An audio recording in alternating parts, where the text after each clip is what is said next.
Welcome to What No One Knows, the podcast that tells the secret behind the published books, hosted by Lisa Marie Garcia, the Chief Operating Officer of Now Publishing, a full-service book publishing and author PR firm. Through the years in the publishing industry, we've heard the statement over and over, "This is what no one knows," when we interview would-be authors wishing to tell their story. This is what this podcast is all about. And now to our podcast and our host, Lisa Marie Garcia. Hello, and thank you for listening to our podcast with Now Publishing called What No One Knows. I'm very honored today to be able to talk with Sabrina Protic.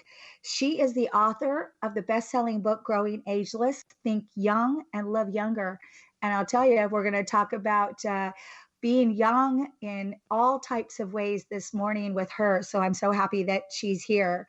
So as we get started, let me please welcome Sabrina Protic to the show. Thanks, Sabrina.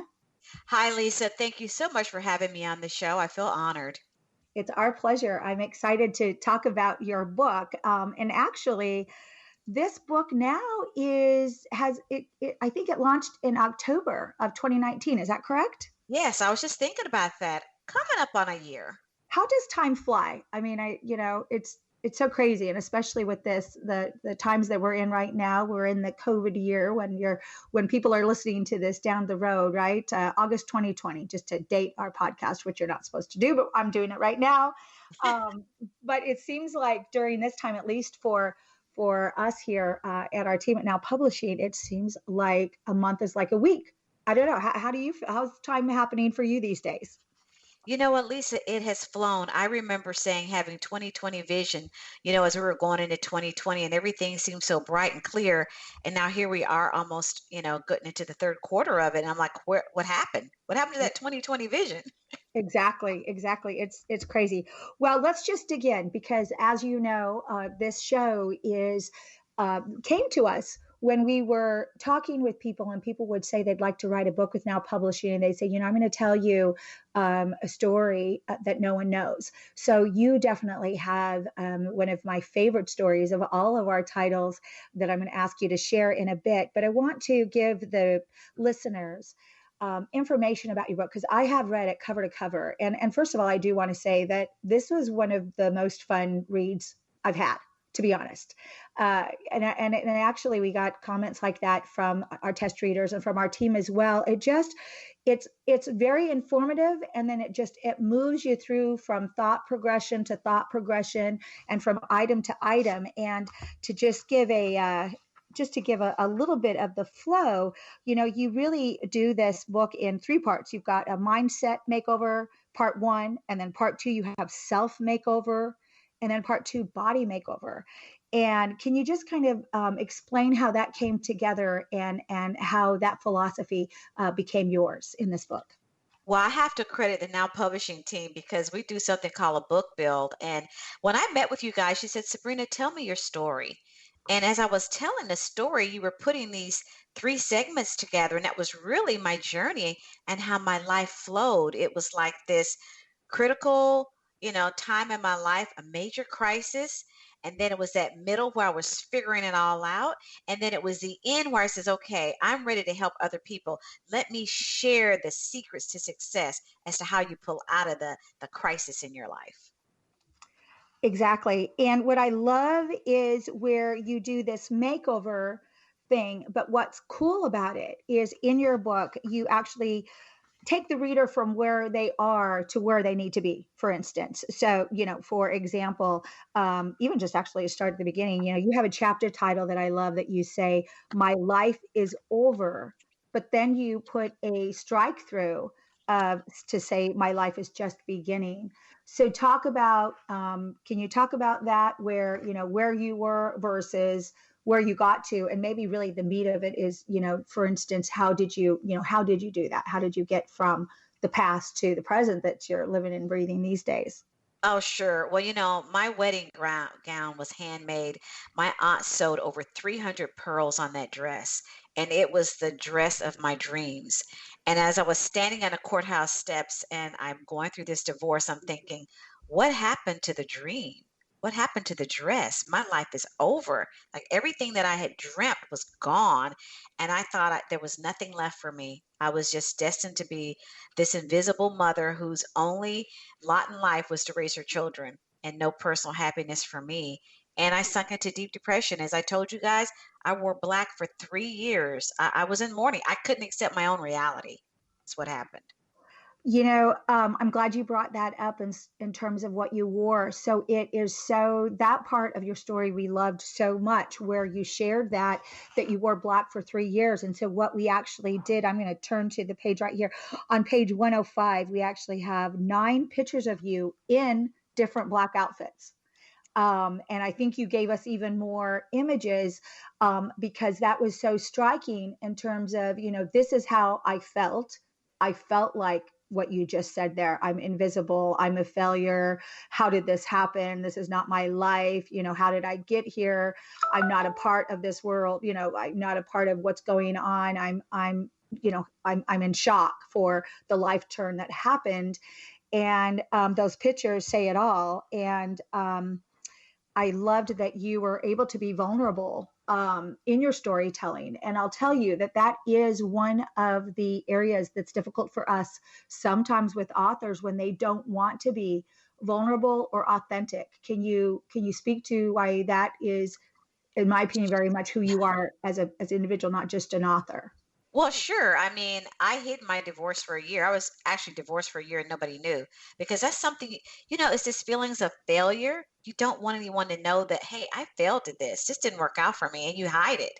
And I think a lot of people are hiding those failures in their life, or they consider them failures, but it's just another chapter in your life. And if that's the way you feel, you'll be wearing black mentally or physically, or you'll be in this depressed, isolated state of mind. And I pulled out of it and put myself into circulation, as I talk about in the book about building networks and learning that there's another life out there. And there is for all of us. Absolutely. And hiding your divorce for a year. It's so true. I remember even for me, and I'm sure that listeners can relate to this, there's that category that you don't believe you're in when you're actually in it. I remember being part of a group, and one morning I was having breakfast and it kind of dawned on me, which sounds ridiculous when I say this, trust me, you can laugh about it. People can laugh about it. But it sounded to me, I'm like, I heard in my voice or in my spirit, you are a single mom. And because I was married nearly 18 years and had daughters that were in second, third grade at that point, it just was so obvious, but yet not, because I didn't embrace that label, right? Just like you said, you hid the divorce. You didn't embrace the label because it wasn't who you wanted to be or who you thought you would be. So it's important. And I'm sure, this is not a perfect life, and it's not a straight line from A to B, we always say, right? So I really love that you are so vulnerable and honest in your book. And I think, that's one of the reasons that it's such a nicely written book, and it moves so well. I want to go ahead and move a little bit to, this book it's a memoir, but it's also really more so a business book. And the business takeaways in this book, I loved kind of keeping on that theme of being authentic. I love in your book where you say something about in sales, you say, your why must make you cry. I love that. And it says, you write, if your why and your purpose fills your heart, then you are doing the right thing. Your reason for doing things will be genuine and show in everything you do and say. People talk about their why, but I think what you're saying here is, it has to be sincere and you have to live it and it will show.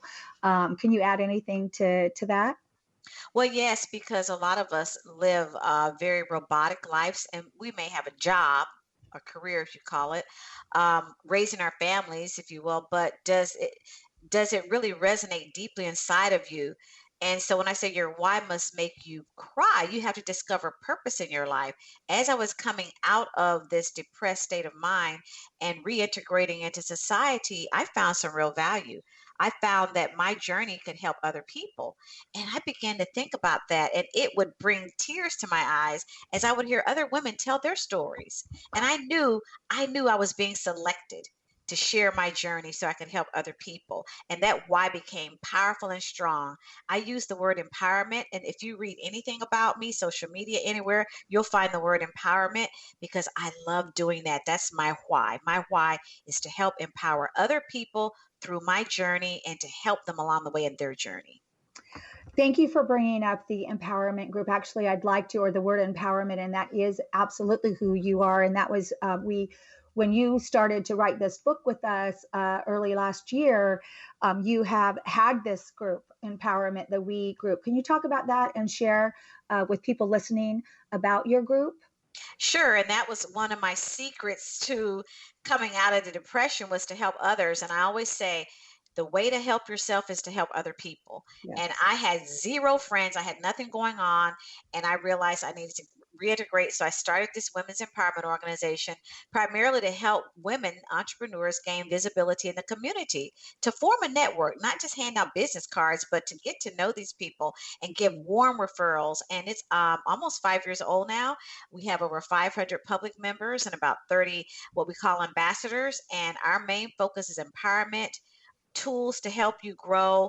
We're probably each week I'm connecting somebody with somebody, and no personal gain other than it's part of what I do. It's that why that makes me cry. So I want to invite women entrepreneurs out there. Join us, Women's Entrepreneurial Empowerment. You'll find us online, and the Facebook book is group is free. So come on board. It's a great organization, and we'll definitely have all of the connect links when we air this podcast very soon.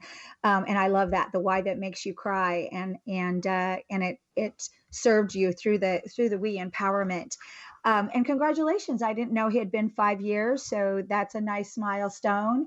I will say, probably in our experience, as we've been keeping aligned with you as one of our now authors, I would almost say every time you speak, someone wants to join your group and wants to, be a part of the We movement. So congratulations again. I think that's just awesome. I, Thank you you. know, yeah. Well, one of the things that strikes me as you talk is, we believe timing is everything. And so it seems like this was the right time for you to write the book. Sure, Lisa. Of course, I was meeting with you and I was sharing my story. I call it my daunting story. And you said, Sabrina, you've got to write a book. And I says, Lisa, I know I have a book in me. And I'm sure you've heard people say that everybody's got a book in them.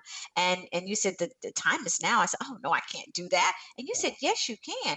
And what I needed was empowerment and believability in myself. And I thought, well, Sabrina, you've done the work now. You've been down, you've come up. It is time for you to go with your why, which is empower people. Get that book into the minds of people who also are on this same path to bring them out of this. So what I want to say is it's time now for people to write their books. It's your time. We have pre-pandemic, now pandemic, and post pandemic. There are stories out there that need to be told, stories to empower people. Don't second guess yourself and say you can't do it. This is a time now to journal your story, to get that book out there. I love how you speak, and it is again exactly how your book, "Growing Ageless, Think Young and Live Younger," just very much that empowerment story. Before we go through to our most important question of what no one knows, I wanted to bring out something that we thought was very unique in your book that we haven't seen before. You have these sections in the books that you call mirror moments, and go ahead and maybe talk about that. What that is in general. If you say, what is a mirror moment, someone asked you that, how would you answer that? It's a daily affirmation of change.